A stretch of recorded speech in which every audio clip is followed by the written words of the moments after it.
Hi, and welcome to another episode of Starship Gaming. Before we get started, go ahead and smash that subscribe button. If every single person who watched this video went ahead and hit that subscribe button, that would really help out a lot. And if you like this video after you watch it, don't forget to give it a thumbs up. And when you subscribe, don't forget to hit the bell. That will let you know when we make more awesome videos. Now let's jump right into today's topic. Also, one more thing. Stick around to the very end of the video for some special announcements. You'll need to watch the whole entire video to get the whole story of this, so please watch the entire video in its entirety, and stick around to the very end. Now let's jump right into today's topic. Now, the Pokemon games have been out for over 20 plus years, and there has been a slew of Pokemon related games, and I was kind of just sitting down last night thinking about, I really want to do some Pokemon related videos this summer, maybe a series of them over a period of a month or so. So today I'm going to kind of start that off. So today we're going to rate the Pokemon Game Boy games, or I should say Game Boy, Game Boy Color, and Game Boy Advance. For the purpose of this, we're not going to include the DS or the 3DS games today, but we will in the near future. So let's kick it off with the originals, Red and Blue. So let's start with Red first.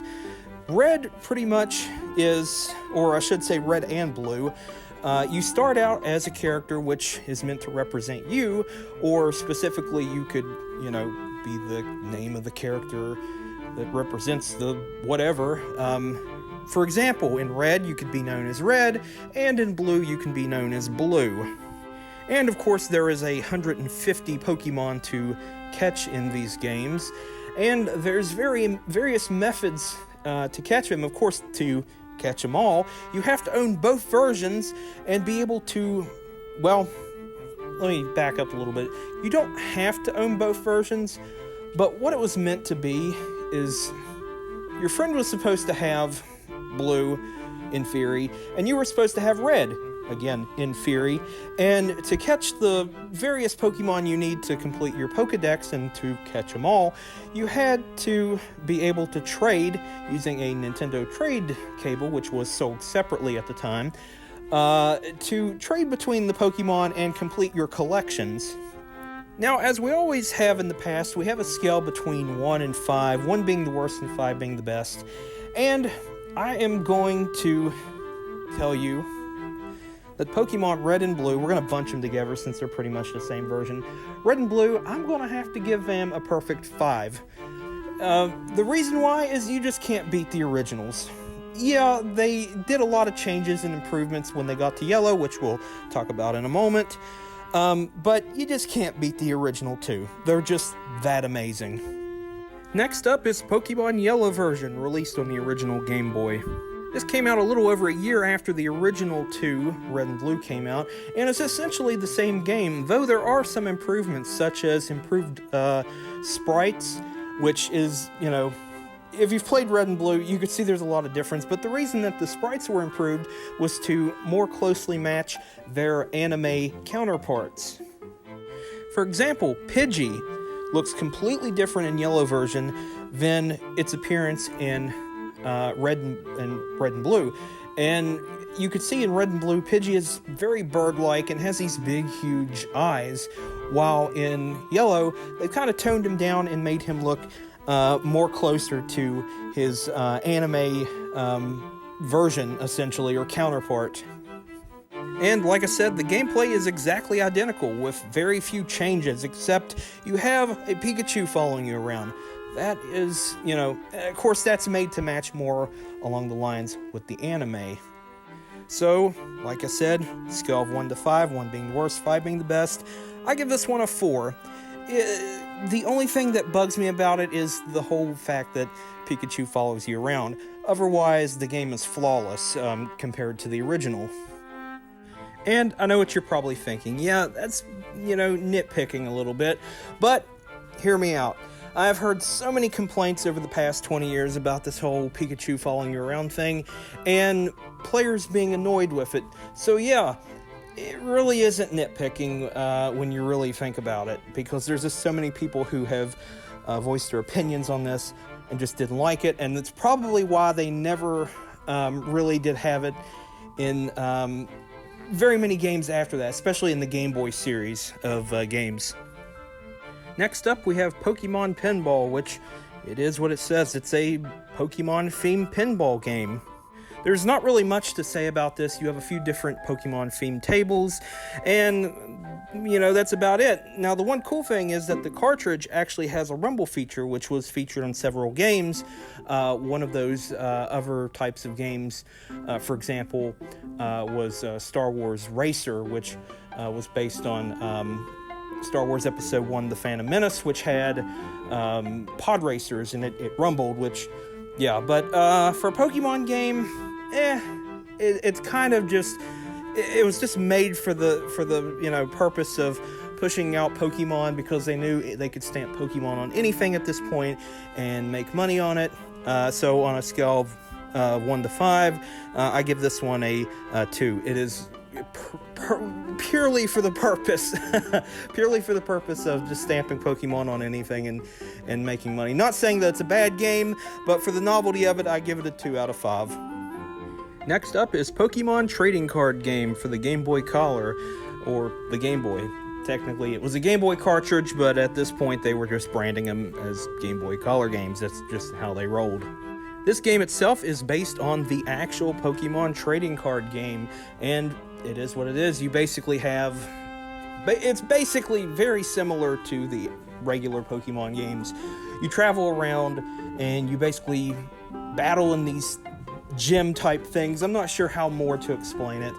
And yeah, it's very similar, but with Pokemon trading cards, you actually play a full game of it against your opponents, and there's a limited number of cards in the game. At that point, there weren't very many, sets of cards out. I know there was the base set, and I believe there was Jungle and Fossil, so it covered those. I'm not sure if it covered any more. I don't think it did. It would be nice to say base set 2, but basically base set 2 was, more or less a combination of cards from the previous 3 sets, and it was more or less a re-release in a way.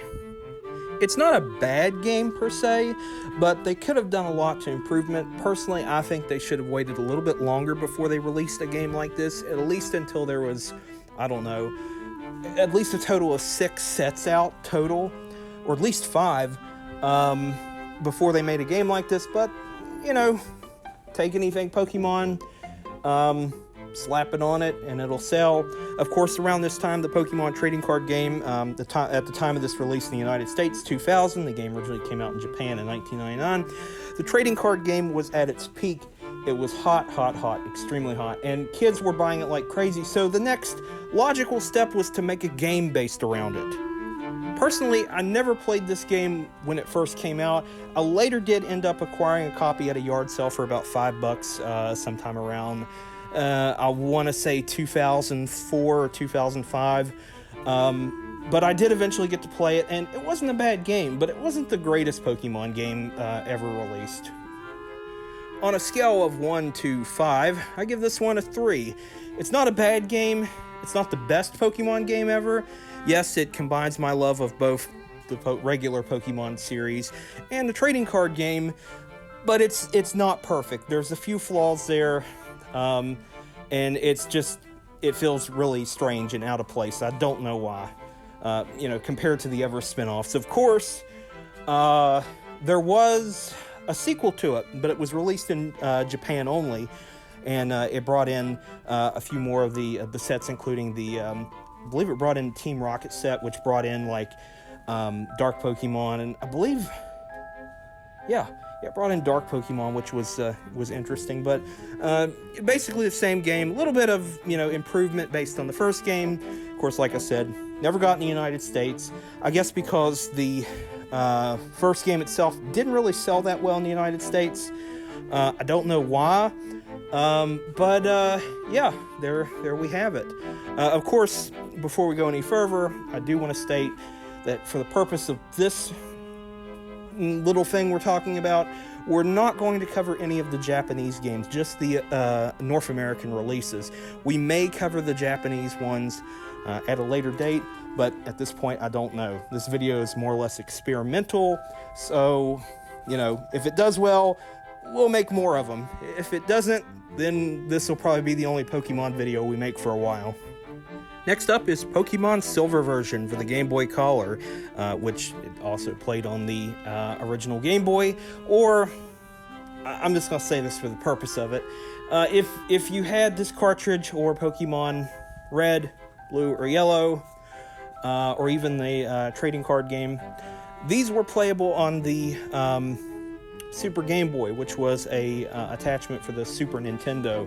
So yeah, you can play Pokemon on your Super Nintendo, as well as Gold version. You could play on that little attachment too, which we'll talk about in a moment. But Pokemon Silver was released in 2000, and this was the first one I actually purchased brand new in the stores. I bought it from an Ames department store. Yeah, that's a long time ago. They're long out of business. Been out of business since, like, I believe 2003 or 2002, whatever. I think it was 2003. My local Ames went out of business in March of 2002. All of them, like, statewide, so yeah. But, yeah, Pokemon Silver version. This was the first one I personally bought in the store. Bought it for, I forget how much it was, probably, I don't know. I don't even remember what they cost back then. Probably like $39.99, $49.99. I don't remember. That's been too long ago. Probably $39.99. But yeah, this was the first one I played, and I personally loved it. This was my favorite. This was the one I went to and played for years and years and years, and had the same team there for a period of like 5 years before the battery finally just, died on it. So eventually I got it replaced, but since then I've picked up a better condition copy, which is now in my current collection. But back to the game itself. Pokemon Silver introduced new Pokemon from the Johto region, and the Pokemon on the front was named Lugia. Yeah, that's the Pokemon right there on the front cover. He was also the Pokemon featured in the movie, Pokemon the Movie 2000, which you think they would have came up with a more original title than that, but it was at a time when they were slapping 2000 on everything, so why not? So both Silver and Gold featured 100 new Pokemon, and of course, like the two games, you had to own both if you wanted to collect them all. On a scale of 1 to 5, I give this one a perfect 5. It is an awesome game, and it's just as enjoyable as the originals. Now, when we get to Gold in a moment, I'll tell you more details about the two games, which we'll be talking about now. So Pokemon Gold version, released the same time as Silver version, is essentially the same game, but like I said, between the two games, there's both 100 Pokemon, but you have to have both games to collect them all.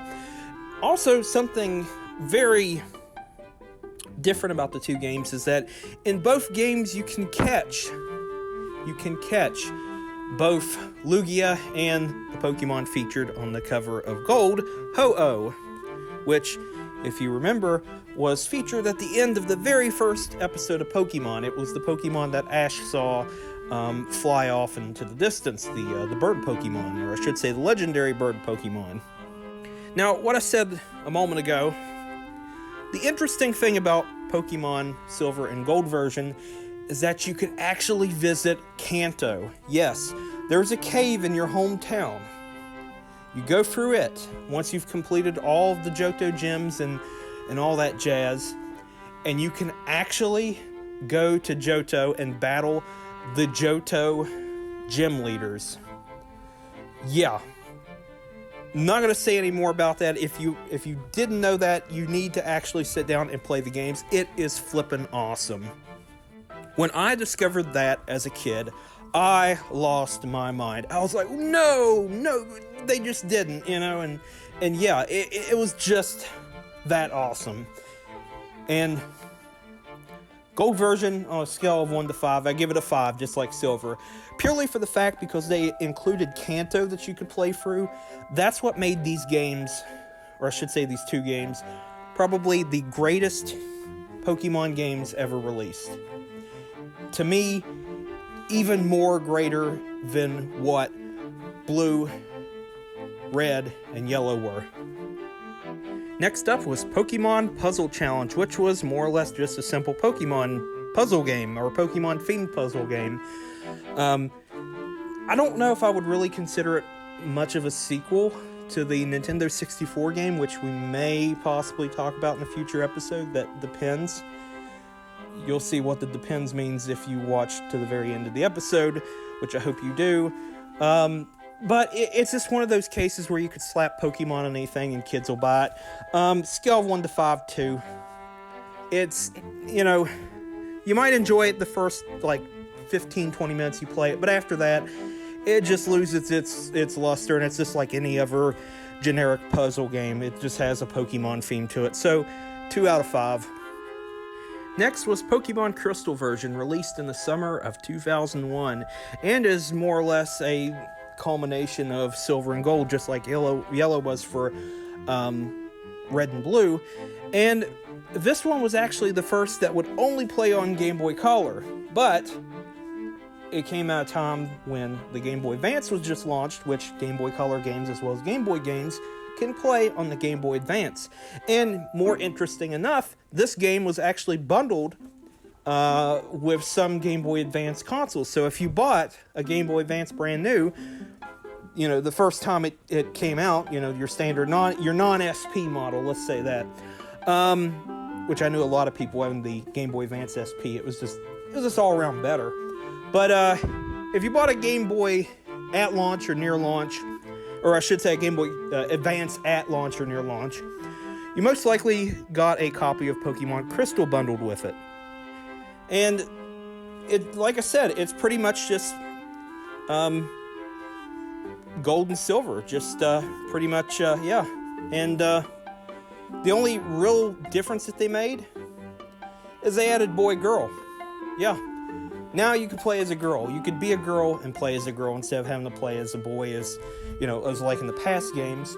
And another difference is they animated the sprites, made them more vivid. The colors are a little bit more vivid than the previous games, and it's just all around, a better game.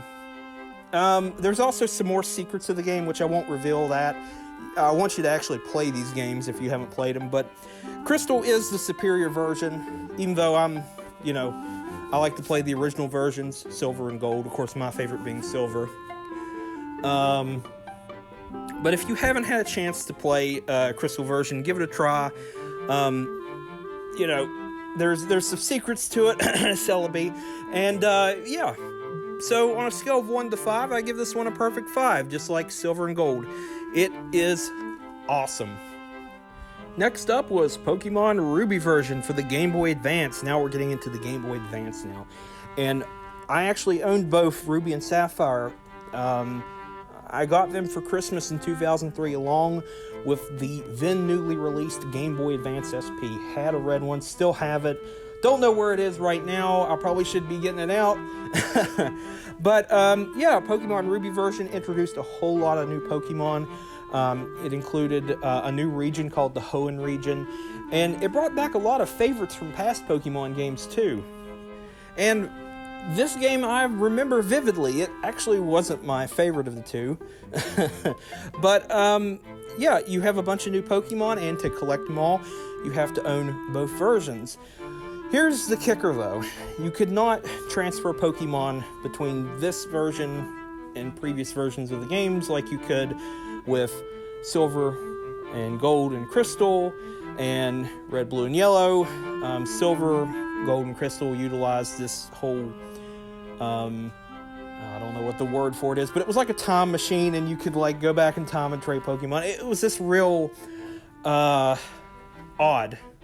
I didn't really care much for that particular system, but this one was one of the first where you could not trade with previous generations of Pokemon games. But once again, a flawless game on a scale 1 to 5, 1 being the worst, 5 being the best. It receives another perfect 5. Absolutely amazing. As was Pokemon Sapphire version, which was my favorite of the two. I don't know why. Of course, I forgot to mention before, in Ruby, you had Groudon. In Sapphire, you have Kyogre. And both games are just simply amazing. There's not really much more I can say that I haven't said about Ruby. On a scale of 1 to 5, 1 being the best, 1 being the worst. I got that confused there. 1 being the worst, 5 being the best. Flawless 5, perfect, awesome, just like Ruby. Amazing games. Next up is Pokemon Pinball Ruby and Sapphire. Of course, it's another pinball game like previously, but this time it's themed around not only Pokemon, but specifically Pokemon from Ruby and Sapphire. Graphical-wise, it's a pretty good game, and honestly, it's a little bit more enjoyable than the original Pokemon pinball game, which came out on Game Boy Color. On a scale of 1 to 5, I'd give this one about a 4. For a pinball game, it's not bad.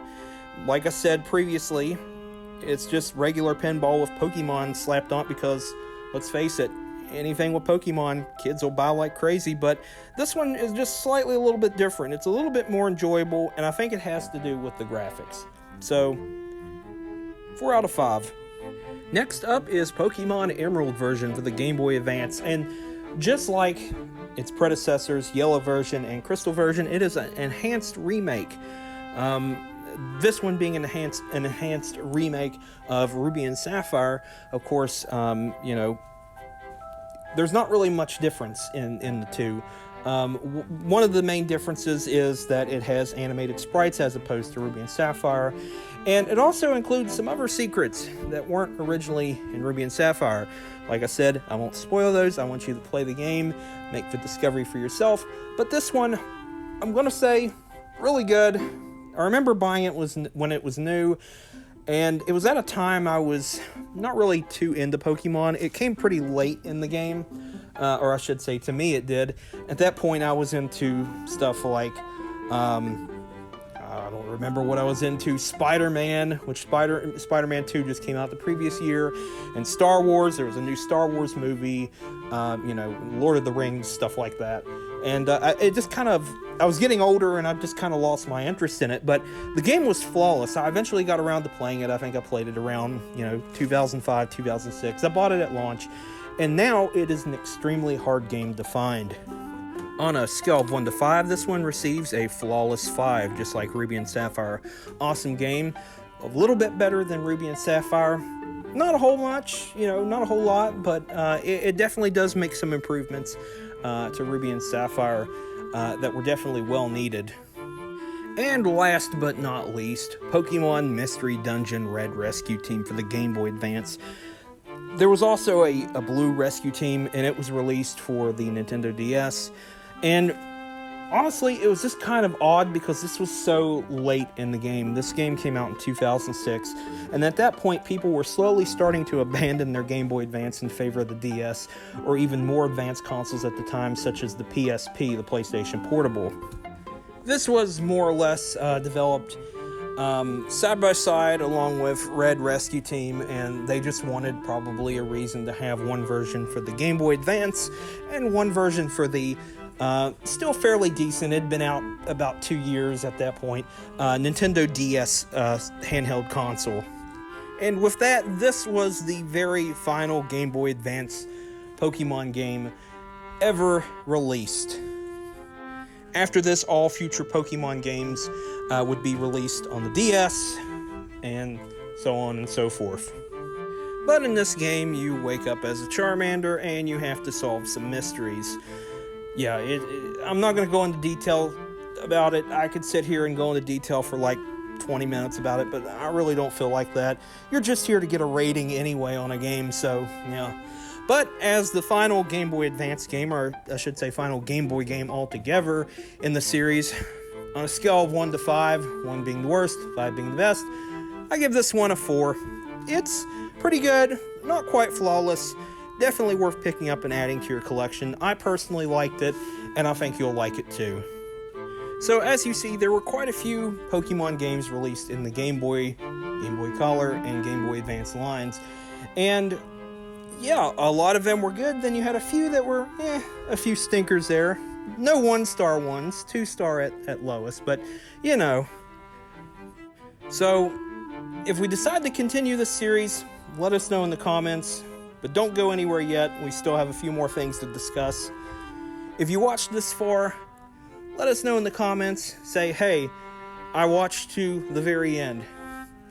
We'll give you a shout out in the next video if you did. But like I said, if you like these videos, we'll continue doing them.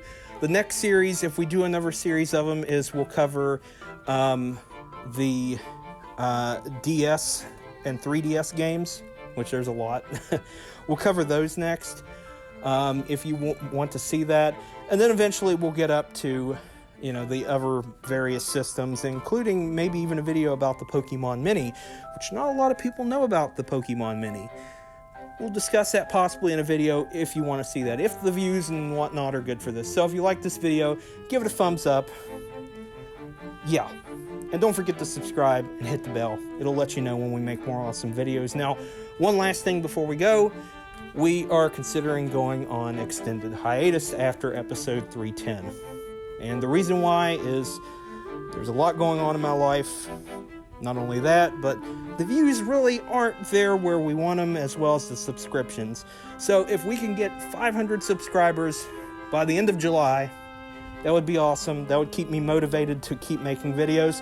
If not, unfortunately, I'll have to go on an extended hiatus or possibly cancel this series permanently. So if you don't want to see this go anywhere, if you watch this video and you haven't subscribed, go ahead and smash that subscribe button. It would really help out. I do this for fun, no monetization whatsoever, completely for fun, keeps me entertained and whatnot. And when you subscribe, don't forget to hit the bell. That will let you know when we make more awesome videos. It'll notify you. So if you like the video, don't forget to hit that like button. Don't forget to smash that subscribe button, and go ahead and smash that bell. Yeah, just ring that bell. And it'll notify you when we make more awesome videos. So until next time, I will see ya.